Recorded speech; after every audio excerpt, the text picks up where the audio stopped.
अस्सलाम वालेकुम वरहमतुल्लाहि वबरकातुहू। इत्तेहाद न्यूज़ में आप सभी का खैर मकदम है। आओ आपको एक ऐसी खबर की तरफ ले चलते हैं गोदी मीडिया या मेन स्ट्रीम मीडिया में आपको कहीं नजर नहीं आता।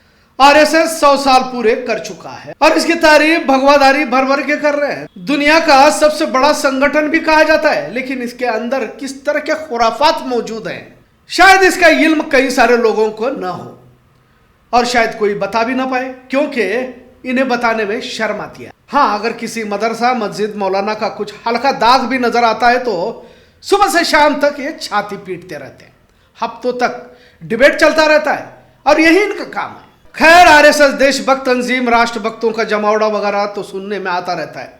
सभी जानते हैं कि देश की आजादी में इनका कितना योगदान रहा, किरदार रहा। खैर, पर बात कुछ अलग है। कई मठों आश्रमों में गलत कामों का पर्दाफाश भी होता रहता है, पर बात आरएसएस के उस आईटी प्रोफेशनल की करते हैं जिसकी लाश एक कमरे में झूलती भी मिली, यानी कि एक लॉज के एक कमरे में लाश झूलती हुई देखी गई।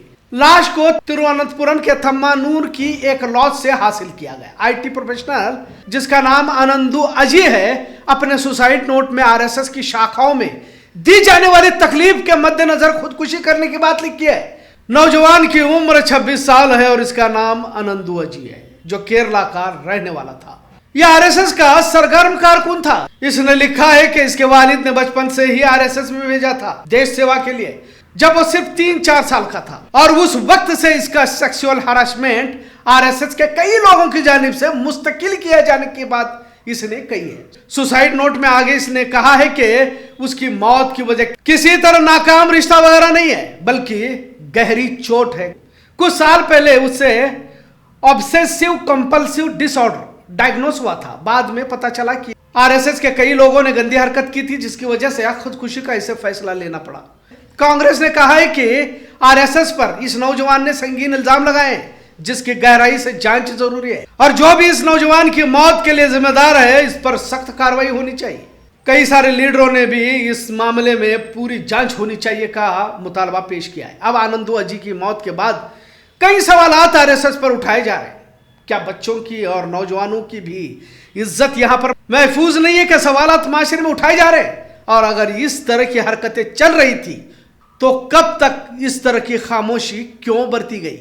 इससे पहले कितने नौजवानों या बच्चों पर अस्मत रेजी हुई होगी?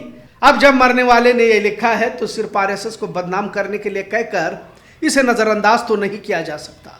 बहरहाल, जांच गहराई से होने की बात कही जा रही है। अब तमाम मीडिया वाले ऐसे खामोश है जैसे इनके मुंह में दही जमी हो। अगर यही मामला किसी मदरसे से होता तो शायद कितने मोर्चे, बहस, डिबेट, पता नहीं। यही मदरसे में सिखाया जाता है, इस तरह के ही मामले पेश आते हैं कि कहानियां अब तक मुस्तकिल बताई जाती। पर आरएसएस में इस तरह एक नौजवान की मौत, और उसने खुद सुसाइड नोट में लिखा है कि 3-4 साल से ही इस तरह का सेक्सुअल हरासमेंट उसके साथ किया जाता रहा। मतलब जब उसकी उम्र 3-4 साल से थी, अब तो 26 साल का हो चुका था। मतलब कितने बार इसके साथ इस तरह की हरकत की होगी? किस जहनियत के लोग यहां रहते हैं? बहरहाल, आनंदू अजी को इंसाफ मिलना जरूरी है और आरएसएस की तमाम शाखाओं की तहकीक भी जरूरी है। पता नहीं और कितने आनंदू अजी इस तरह की दरिंदगी का शिकार हुए हैं। शुक्रिया, अल्लाह हाफिज।